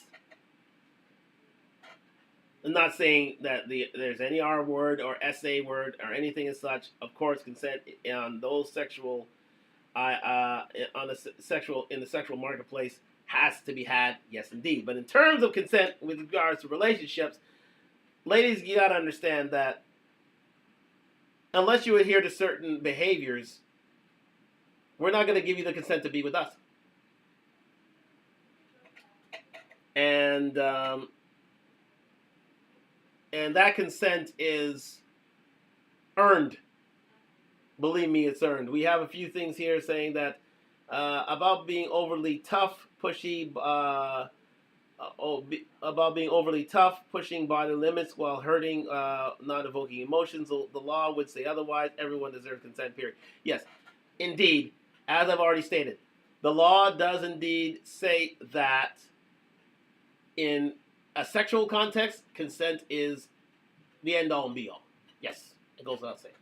But in terms of consent, in terms of building a, well, in terms of, but it works both ways. Consent works both ways in sense of, yes, indeed, women need consent in terms of anything that men do that involve them, but men need consent, the consent that in order to be with us, that you live up to a certain standard. And that we are watching your behavior as we go along. And such things as that's kind of toxic for being a man will count against you. And we will not consent with you being with us on the long term. So consent goes both ways, ladies. The only thing about it is women only see consent going one way, and that's for them. They don't see the consent going bilaterally on a two-way street. You get it? Let's continue. And many men feel like their natural traits are unfairly criticized, leading to a lot of confusion, frustration, and resentment with the current culture in modern society. And men are increasingly told to be more vulnerable or sensitive. But men also feel like when they do these things, well, these things aren't valued and indeed can be weaponized. That's right. It can indeed be weaponized. Once you're vulnerable, or once you're sad, or once you're weeping, women, to get revenge on you in certain ways or way, shape, or form, they'll use it against you. You can't be too vulnerable to women because, again, if you get on their bad side, they will use it against you. That's why in certain circumstances, and the Red Pill teaches us, and I totally agree, there are certain days, there are certain times you can cry. Because it's been proven. If you cry a little too much, women will see you as being weak. Because you're supposed to be the emotional rock and such. And your kindness is seen as weakness. Your sadness is seen as weakness. And they'll use it against you. Absolutely. They'll weaponize tears for them. But if you cry, oh shoot. Yeah, you know the deal. Let's continue. Especially in romantic or professional contexts. And so it feels as though men can never be the right thing. They're too hard or they're too soft. They want to be vulnerable, but when they do, they get it thrown back in their face. And over time, with enough experiences that reinforce that belief, it will solidify men avoiding any type of relationship dynamic whatsoever. Now, the other thing that's really important, reflective of feminist movements, is they always tend to beat the drum of the patriarchy. Men are portrayed as the oppressors and responsible for all of the ills of society, from workplace discrimination to sexual harassment. And if you don't know what the patriarchy is, it's presented as a male-dominated system that tends to benefit men at the expense of women. And there are plenty of campaigns that focus on the fault of men. Some messaging in feminism, DEI, all can lead to this environment where men feel they're under constant scrutiny, and this will make them more hesitant to express themselves or pursue anything as far as a leadership role or they may just vote for a orange-faced, straw-haired, 6'3" tall individual who has their best interests at heart into office. You see what I mean, ladies? Here's the thing. Sometimes feminism can be taken too far. And that's exactly what we saw here in this U.S. election. Kamala took feminist ideas and put it to the forefront. Things such as abortion, things such as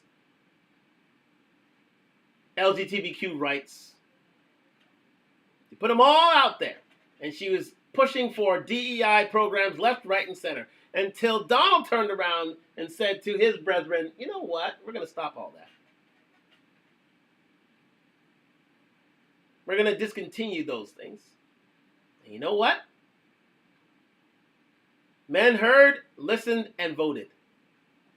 And now we're at a crossroads where women are setting up their cameras and crying on TikTok. But as stated, sometimes things can be taken too far, ladies. As was typical in this last election.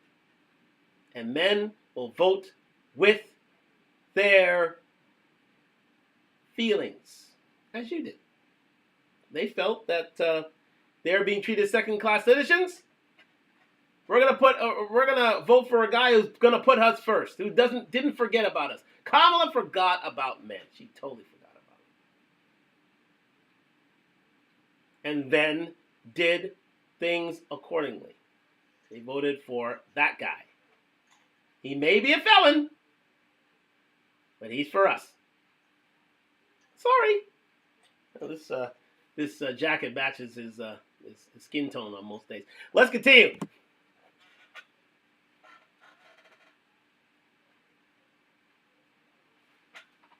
Excelling in a place that would require them to assert, and I don't mean that in a dehumanizing way, as if they are dominating everybody to obliteration, but necessarily so. Men are a little bit more competitive, and I think that's a good thing. And because they can't excel, or when they do excel, then they're talked down to, or they're mansplaining, or whatever it might be, this can lead them to feel like their contributions are completely overlooked or undervalued. And on the other side of that, their failures are often overemphasized. Now, what's important to note with women's rights and feminism is that the third and the fourth wave tended to have a much more radical edge. While early feminism focused on achieving equality, later feminism has emphasized a much more radical stance. Instead of seeking equality, it seems that now we are focused on achieving female dominance. Bang. I said this over and over again on Talk Talk Live, and I'm glad Kate and Michelle had to say it as well. Yes, feminism is not an equality movement anymore. It is a superiority movement. Let me say it again. Feminism's not an equality movement anymore. Third, fourth wave, especially fourth wave feminism, is all about how women are better than men. Even though the whole society in which feminism exists was created by men. You can't make this stuff up. And when, I'm sorry to harp on this again, when women start taking things to such extremes, there will be pushback. There indeed will be pushback.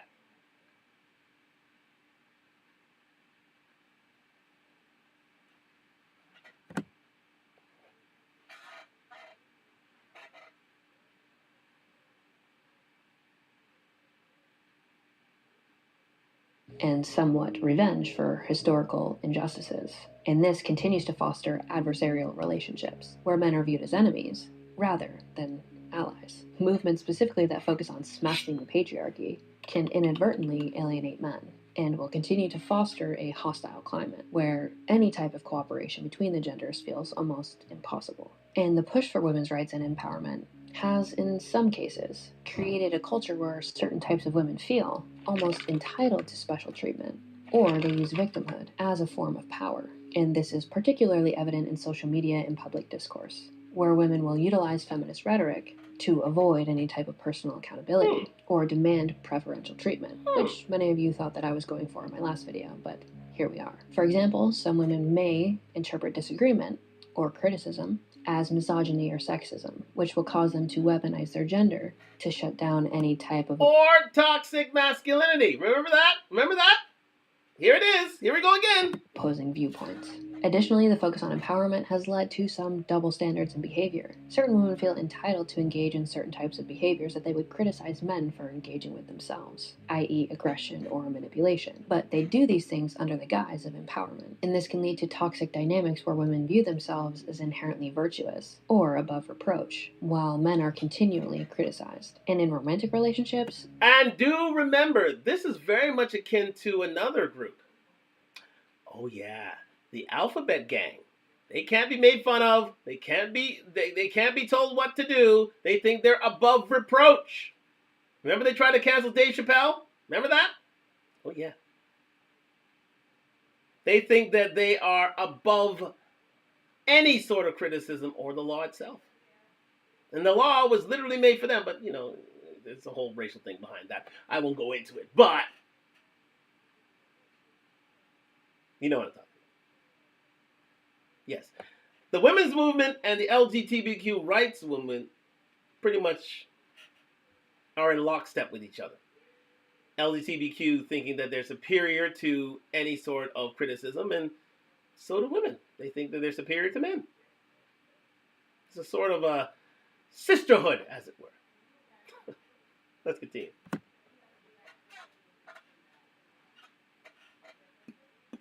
some women have adopted a much more adversarial approach, where they are encouraged to prioritize their own self-interest and independence over cooperation and compromise. And feminist discourse sometimes promotes the idea that men are often disposable and replaceable, and this continues to reinforce women to pursue their own goals at the expense of their relationship. And men in these dynamics often feel emasculated or devalued, as the traditional role of mutual support and partnerships in a relationship is completely undermined. Furthermore, and yet when men get together and form ideas in order to counteract this issue, it's seen as toxic, aka the red pill,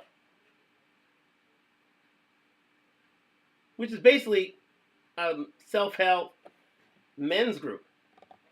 But men can't have groups as such, not unless they include women and adhere to most of their ideals. So a female men's movement. The only acceptable men's movement there is. Let's continue.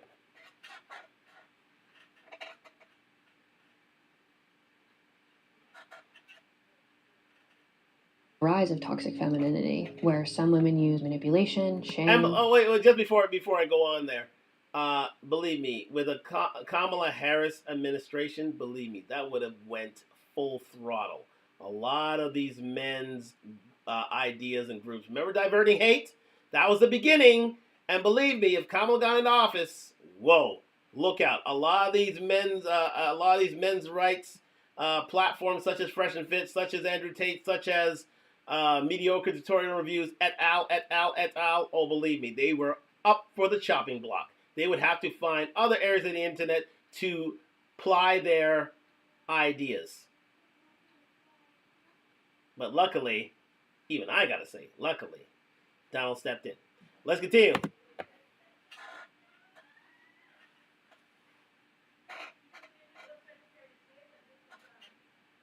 Or emotional abuse to control men is a growing concern in modern gender dynamics overall. The shift in gender dynamics, where men are often portrayed as problematic or completely unnecessary, have contributed to a growing overall gender divide in both dating, relationships, marriage, and monogamy. And as a consequence of this, many men are just opting out of the dating market altogether, contributing to the rise of single men, lower marriage rates, and an increased reliance on casual relationships, rather than any type of committed partnership. Now, listen, here's where I want to leave this at. Many of you will sit here and demonize the idea of modern women. But the truth is, most of you assholes are sitting in the basement jerking off to OnlyFans, and that would be a complete stereotype, because for many of you, that's probably not true at all. But the more that we try to put each other into these extremist boxes, as if it applies to the masses in general, the further this disconnect is gonna get. You can do what you will with this information, and if you already had your mind made up, then my goal isn't to change it. But if you are somebody who's on the fence about this topic overall, or would prefer to see things improve, you'd be hard-pressed to find something that's more fulfilling than a strong relationship with a good woman. And this isn't just coming from me and my own desires. I've already worked with hundreds of men who have the car, have the career, have the success, And the only missing piece to their life that resulted in true fulfillment was a real relationship with an honest woman who actually loved them. So that's all I got. And if this video held your attention to this point, here's a video on the 10 things that men need to know about women before they turn 40. Now, ladies and gentlemen, let's give Kate and Michelle a round of applause. She did an absolutely excellent job with regards to this video. I really wanted to feature this over time, and I never could get around to it, but guess what? She has done an absolutely fabulous job, and she is to be commended for her efforts. Shout out to Kate and Michelle. Like and subscribe to her. She's doing wonderful things in YouTube streets, and she gave a fair and balanced review, and she actually held women to account. She did not fall victim to the matriarchy here, and she did not fall victim to the code, as they say. And she helped women's feet to the fire in terms of their behavior. So again, I commend her for that. I really, really do. And again, she gave a fair and balanced view. But again, let's get back to the full cam here, and we can end this segment off as it's reaching this 2-hour mark. And I didn't want it to be 2 hours. And this is ending right now. So thank you very much for joining me at Talk Live, ladies and gentlemen. We're going to end it here on IG, quite simply. Comment down below what you think of what you thought of this thing on YouTube. We're going to have it uploaded right now. So thank you very much for joining me. Thank you to Lina BK. Thank you to her Golden Tight. Thank you for Narissa. Thank you for everyone who contributed to the show tonight. And we'll see you soon. Talk soon. Peace. And we're back here on YouTube, and we're going to end it here on the 2-hour mark here on Talk Live. Thank you very much for joining me. And it was a very, very great discussion between that we've had between myself, Lana, and Kate and Michelle. Lana had to get some rest here, so we're just going to continue on with things. We had to continue on with things myself, but we'll be back next week with another round of good talking points here about the red pill and fame and everything in between here on Talk Live. And I thank you very much for joining me here this week on Talk Live. The first time in a long time we had 3 days of interviews. We're trying to keep this going as we continue, but look out for details of the show in the coming days and weeks. And I thank you very much for joining me on Talk Live as we end it tonight. And I appreciate you joining me, and I appreciate Lana joining me. I don't know if she's still asleep. Are you still asleep or are you awake?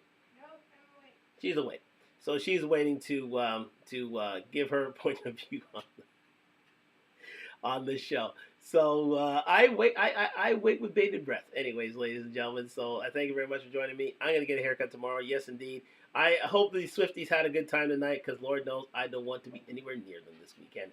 But yes, indeed. The lady with the cat lady is here, ladies and gentlemen. The cat lady is here. So go out and see her if you are so inclined. But Lord knows, I am not so inclined. So again, I